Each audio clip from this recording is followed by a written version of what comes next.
Hello बच्चों, इस प्रश्न को देखते हैं। अभिकथन ए। एग्रोबैक्टीरियम ट्यूमीफोशियंस आनुवांशिक इंजीनियरिंग में बहुत लोकप्रिय है क्योंकि ये जीवाणु सभी अनाजों और दलहनी फसलों की जड़ों में संबंधित पाया जाता है। कारण आर। जीवाणु के गुणसूत्री जीनोम में समाविष्ट किया गया जीन उस फसल में जिसके साथ जीवाणु संबंधित रहता है स्वतः ही स्थानांतरित हो जाता है।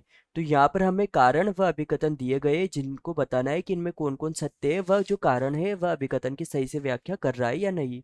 तो प्रश्न को देखते हुए हमारी मुख्य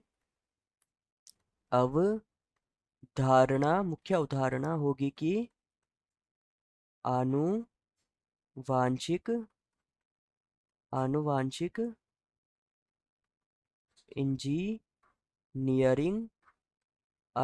इंजीनियरिंग या आनुवांशिक अभियांत्रिकी यांत्रिकी क्या है।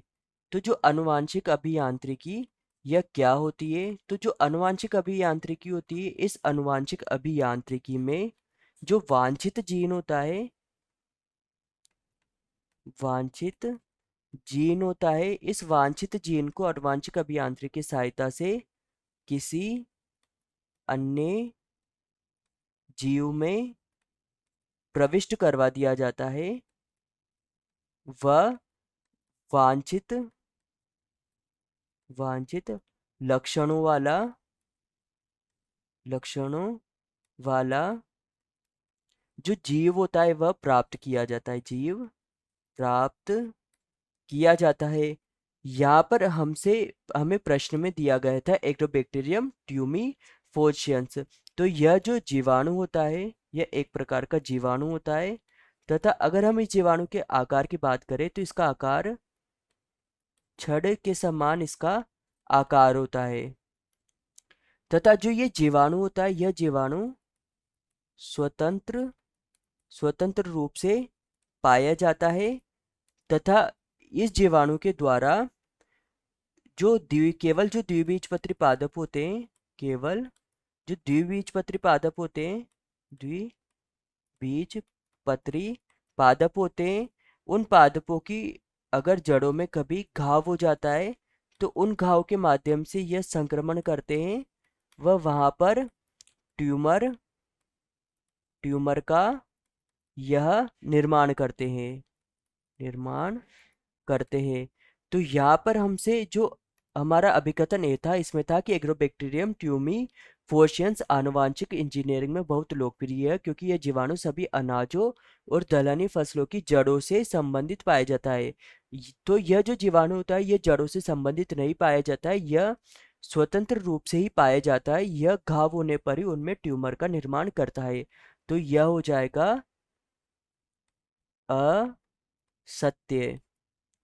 वही कारण आ रहे कि जीवाणु के गुणसूत्री जीनोम में समाविष्ट किया गया जीन उस फसल के जिसके साथ जीवाणु संबंधित रहता है स्वतः ही स्थानांतरित हो जाता है। तो यह स्वतः स्थानांतरित नहीं होता है, इसके लिए आनुवांशिक इंजीनियरिंग की आवश्यकता होती है। तो यह हमारा कारण भी हो जाएगा असत्य।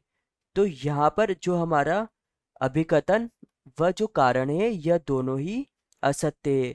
तो हमारे विकल्प है कि ए और आर दोनों सत्य है, तो यह हो जाएगा गलत क्योंकि ये दोनों असत्य है।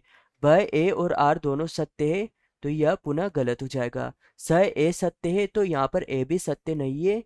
द ए असत्य है, तो यह सही है, लेकिन आर सत्य है तो आर भी असत्य है, तो यह भी हो जाएगा गलत। ये ए और आर दोनों असत्य है, तो हमारा उत्तर होगा उत्तर ई, क्योंकि जो ए और आर है यह दोनों ही असत्य है। यहाँ पर हमारा प्रमुख प्रमुख सिद्धांत होगा कि जीवाणु जीवाणुओं का उपयोग जीवाणुओं का उपयोग आनुवांशिक